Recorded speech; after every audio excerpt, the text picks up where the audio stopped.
You may be seated. And now it is with great honor that I get to invite to the podium our ministerial intern, the wonderful Maggie Alderman.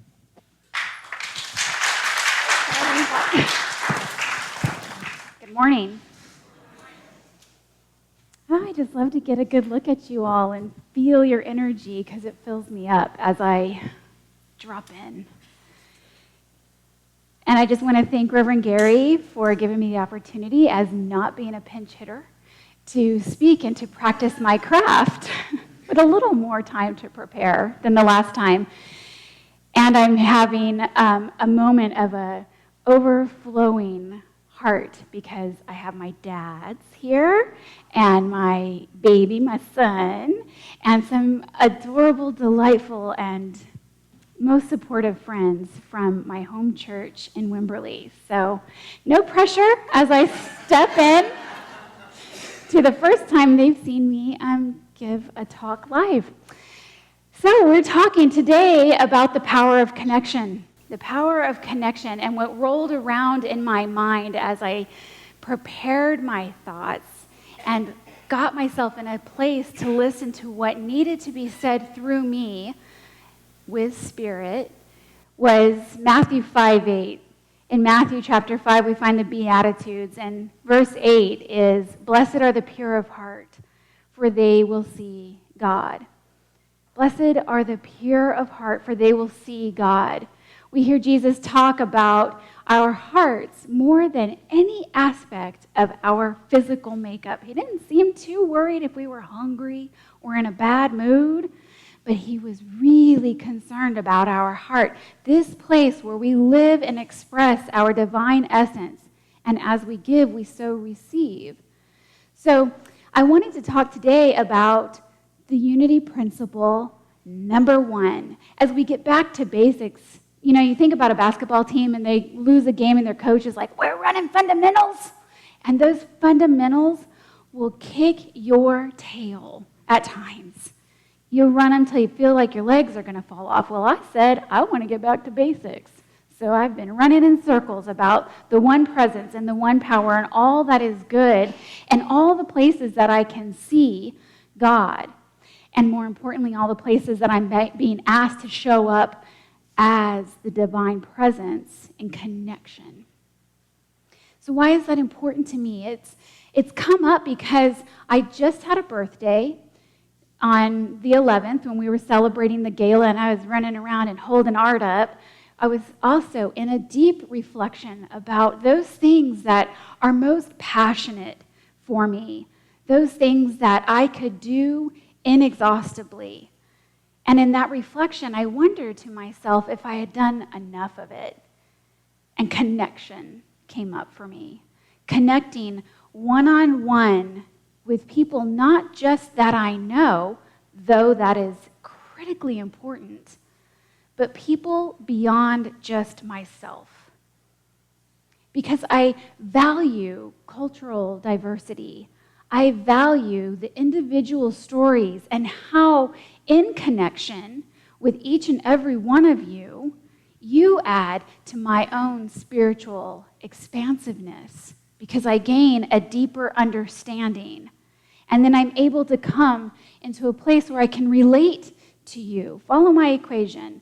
Understanding equals relate equals relationship. If we are able to get to a place of relationship, relating and understanding one another, then we become facilitators of healing. And healing begets wholeness. Does that make sense? It makes so much sense to me because we are at a time where it appears as though we are in deep separation from ourselves. I think if anybody is watching the news, listening to the radio, or even has the courage to have a conversation with their neighbor, you might find out how deeply separate we feel in the illusion of separation right now. So while I got this all arranged on the whiteboard of my mind, and I thought about the two major components of understanding and relating to one another, I turned to Charles Fillmore, Unity's co-founder, because I want to know at the root of Unity, what do our founders say about what is applicable today, 100 years later? And is it so? So let's see. I looked up wholeness, and Charles Fillmore says it is the perfect unification and expression of man as spirit, soul, and body. True healing means to make whole, and it is brought about by regeneration. Regeneration implies degeneration. But I just wanted to make sure that I was picking up what Charles was putting down. So I thought, let's see if he's got something to say about regeneration.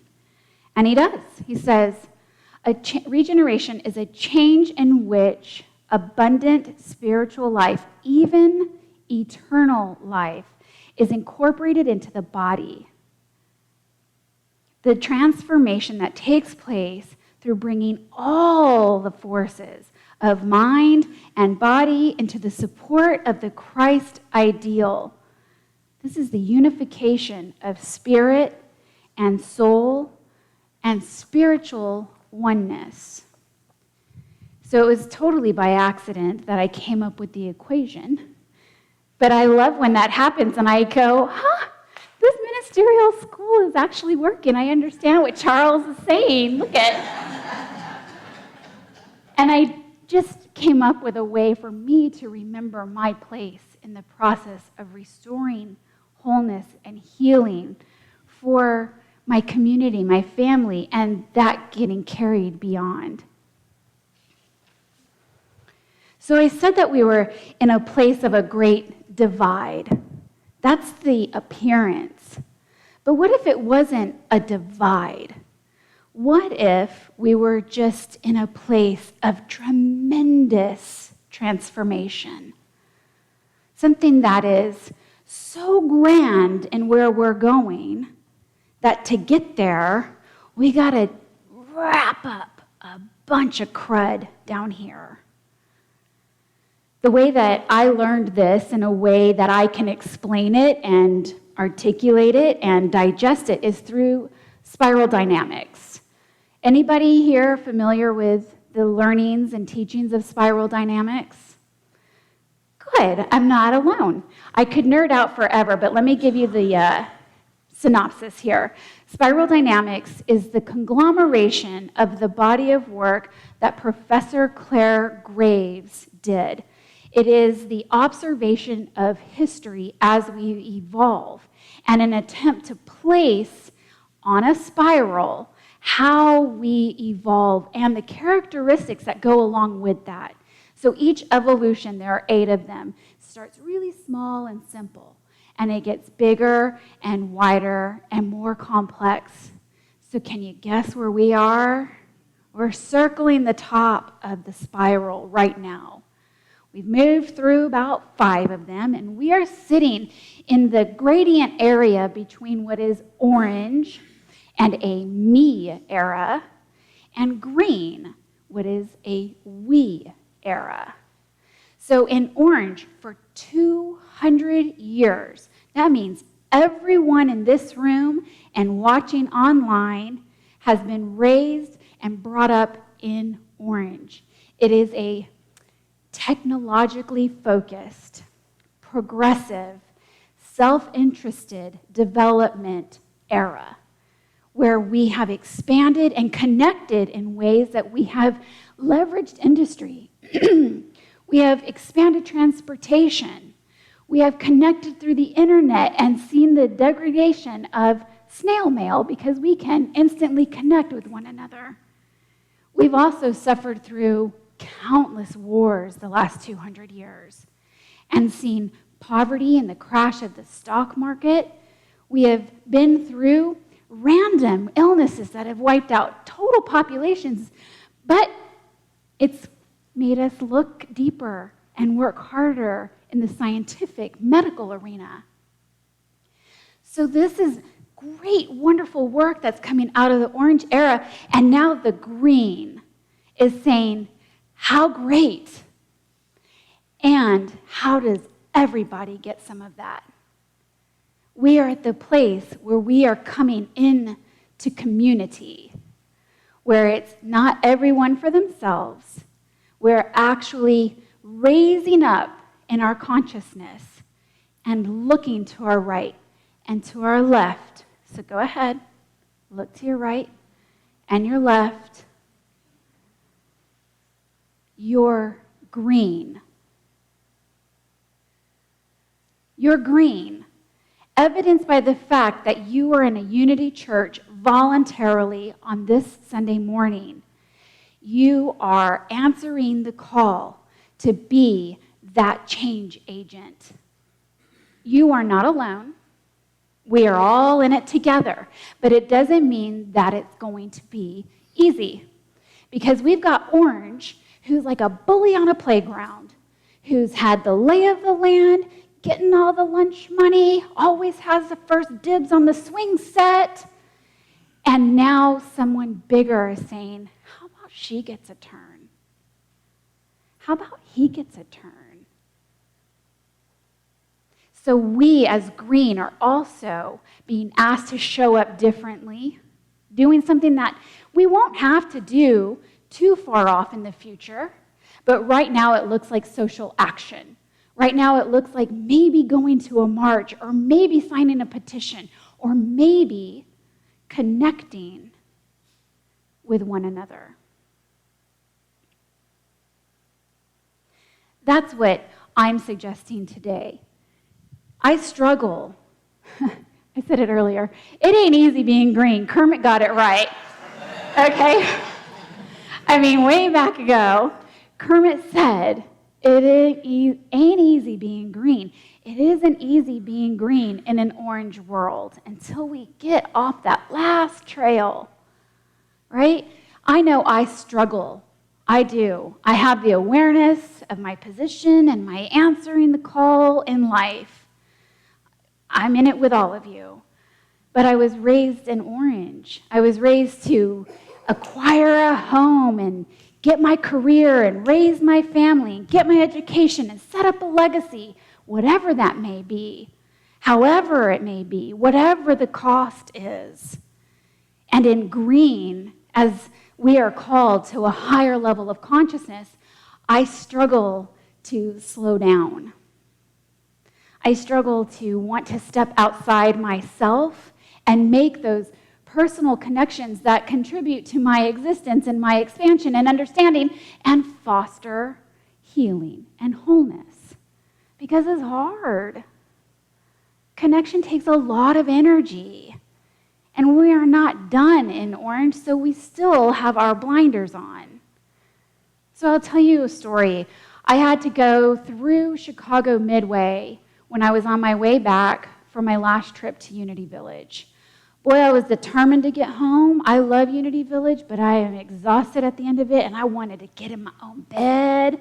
I wanted my pajamas, and I wanted to sleep till I woke up naturally the next day. So I took that last flight, which is always a gamble, because I always miss my connection in Midway. And I was going to make best use of my 40 minutes to get from Concourse D all the way to A with a bio break and getting dinner. Good luck to me. So I was right here in the middle of the hustle and bustle, revving my engine as we pulled up to the gate. I got my bag, I got my backpack, I got my earbuds in, which is the universal sign for leave me alone. And I took off out of that jetway. And I was going, like this, tunnel vision. You know the drill, right? I did that until I saw a slow-moving, dark-haired young man just up ahead of me. And he caught my attention because he wasn't a part of the hustle and bustle. And as I came up to him, I saw a scar running down the back of his head and his neck. and realize he has a backpack on and he's pushing a walker, probably 32 years old, doing the very best he can to slowly, diligently navigate Chicago Midway while people are zigging and zagging and knocking him to and fro. And I didn't stop. I gave him one of these and kept going and got all the way to my gate, and there's a seat, prime real estate, with a charger that works. And I'm going to take it. I'm going to take it. I don't even need to go to the restroom. I'm sitting right here. And God said, go back and make a connection. It wasn't a surprise. I could feel it in my heart space. It wasn't right. People knocking him around and acting like he was invisible. But I whined. I was like, today, God? There's a seat right there. I don't want to. And God said, take your tail, Margaret. I'm Margaret when I'm in trouble. And go back and make that connection. So I did. But I didn't go straight for him because I didn't want to freak him out. I did one of these. And I said, hi. How you doing? I don't know why I'm here, but I was told to be here, so what's up? And he just lit up. Hi. How are you? And we walked slowly as I created space and got to connect with one another. And I learned that he was on his way back from BWI, from Baltimore, where he'd been for a wedding. His older sister hadn't seen his sisters in years. And he got the privilege to stay behind and visit a few days. Now we're standing in line getting a cup of coffee. And he's on his way home to Gadsden, Alabama.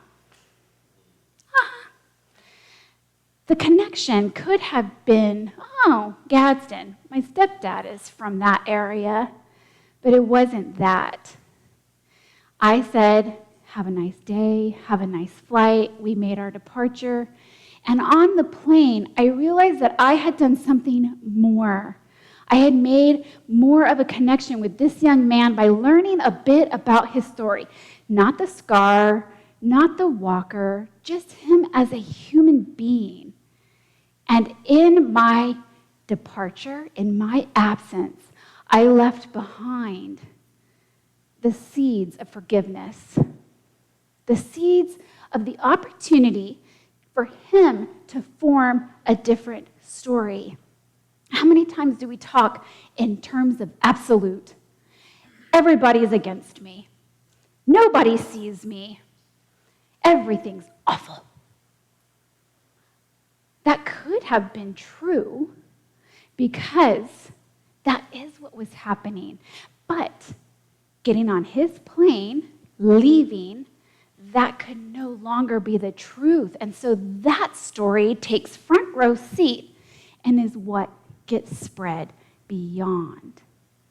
Now, not everybody is a jerk. Not everybody thinks I'm invisible. I have been seen, and I mattered. We all just really inevitably want to be seen. But what does it cost us? We don't do it freely all the time. Hence me whining about it to God when I could have plugged my phone in and disconnected. It costs us our time, certainly. It costs us our energy, that's for sure. But it also might cost a dose of humility. The opportunity to have something told to us that negates what we always thought about someone. Right? The opportunity to have to even be vulnerable and share our own story. I don't do that freely all the time. but I would if it was appropriate and the time was right and it was the right person, the right place. If we're following in the flow of divine order, then how could it be wrong?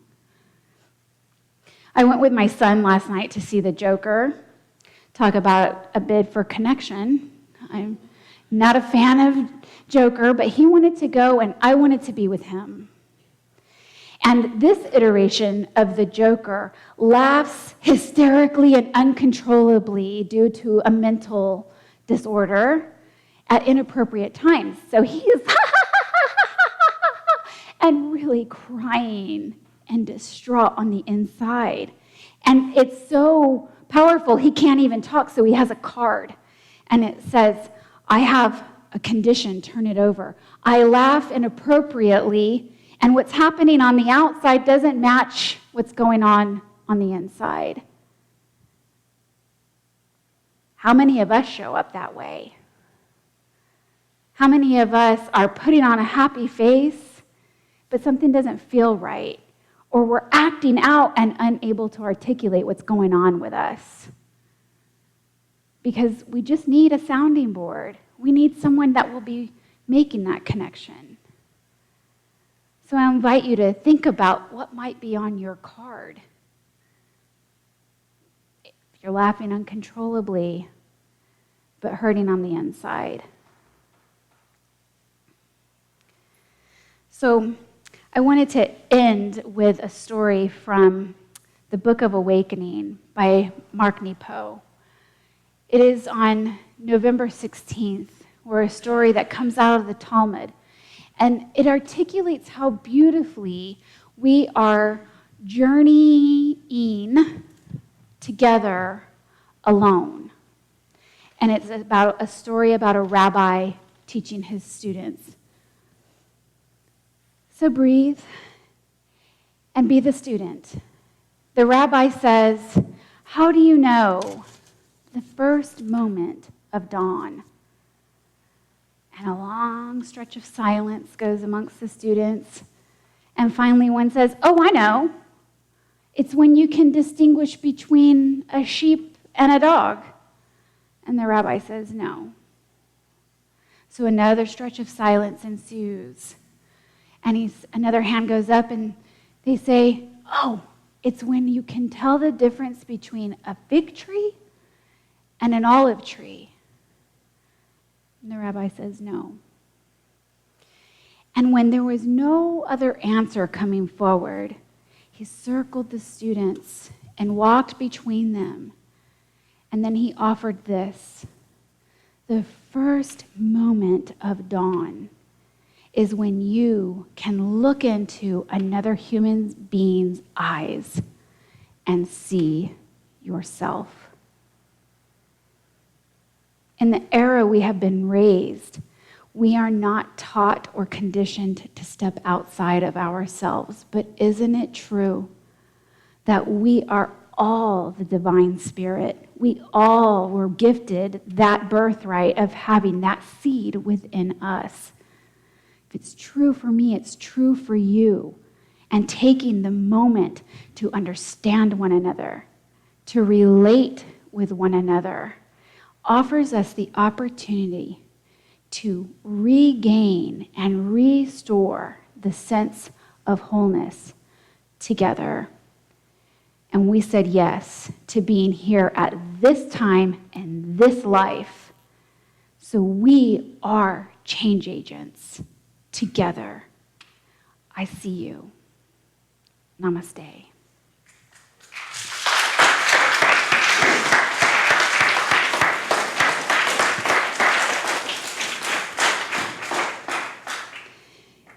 And we'll take these thoughts into meditation.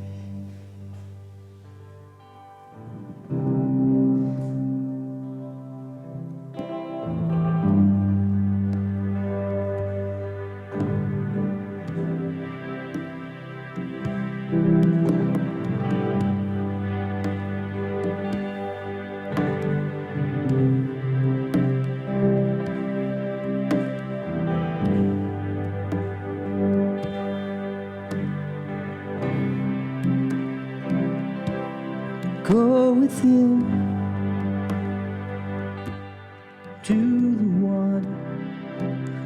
inside, go within. Let it be your guide. Go within. Touch the truth. Go within. Know it's you.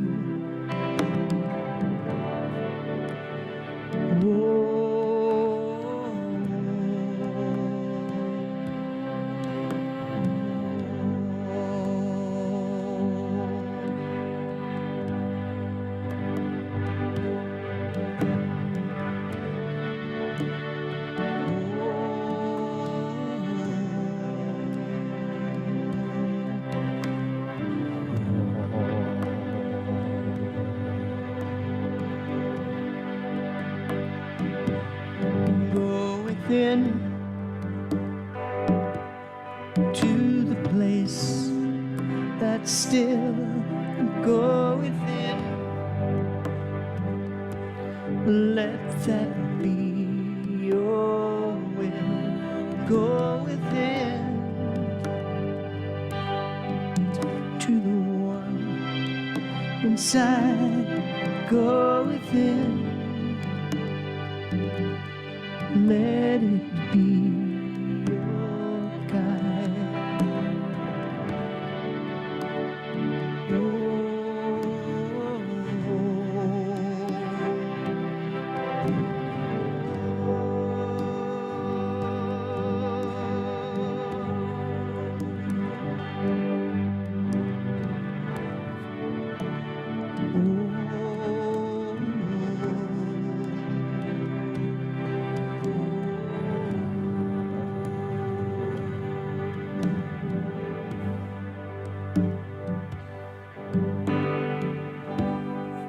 from this place where you are grounded,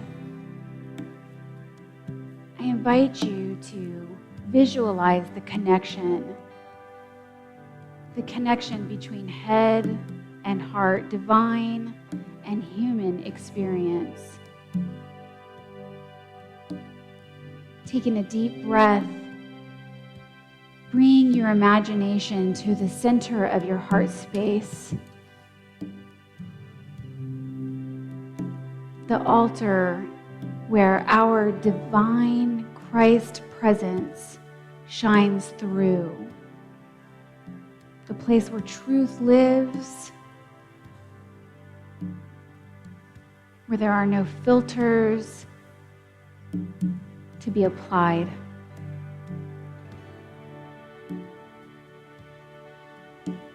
On your next deep breath, I invite you to please try and open that space. I visualize a rose unfurling before me, so that our heart space are the open portal from which we can pour forth the true presence of our inherent divinity. And from that same place of openness, we receive freely and willingly the outreach of connection from others,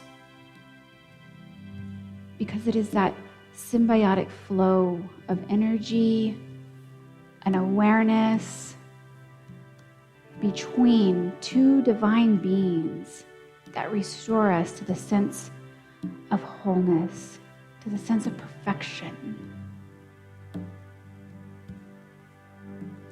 In a moment, we're going to go into the silence, and in this place, you might want to visualize your innermost circle and then just one ring out, and consider how well you're connecting,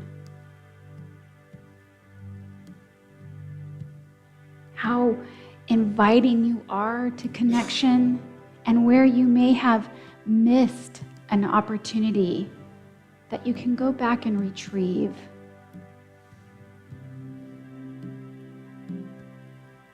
Here we can ignite the power of imagination and think about ways to connect, questions to ask, and invitations that we can extend. The opportunities are infinite.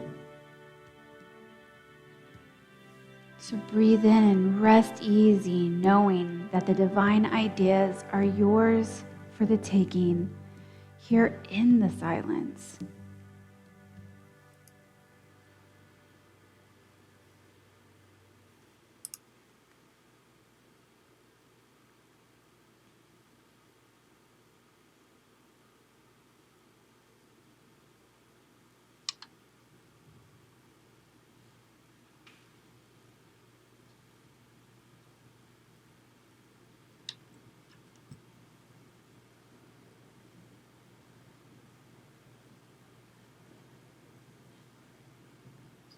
As we continue to breathe, we can now feel our own expansiveness through that same power of imagination. What does it feel like to understand someone else? How does that contribute to the richness, the abundance, the prosperity within your life existence?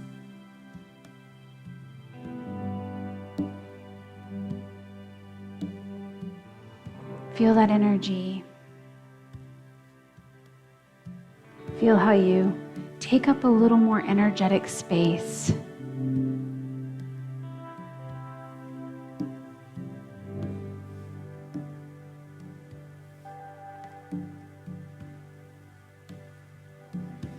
And as we come back into this now moment, you can wiggle your fingers or your toes, roll your neck or shrug your shoulders, and concentrate. Bring that knowing of an open heart portal with you. And let us say this affirmation together. My heart is filled with divine love that flows freely from me and into me. Step out on the water, release your faith. Every step is stronger. Step out on the water.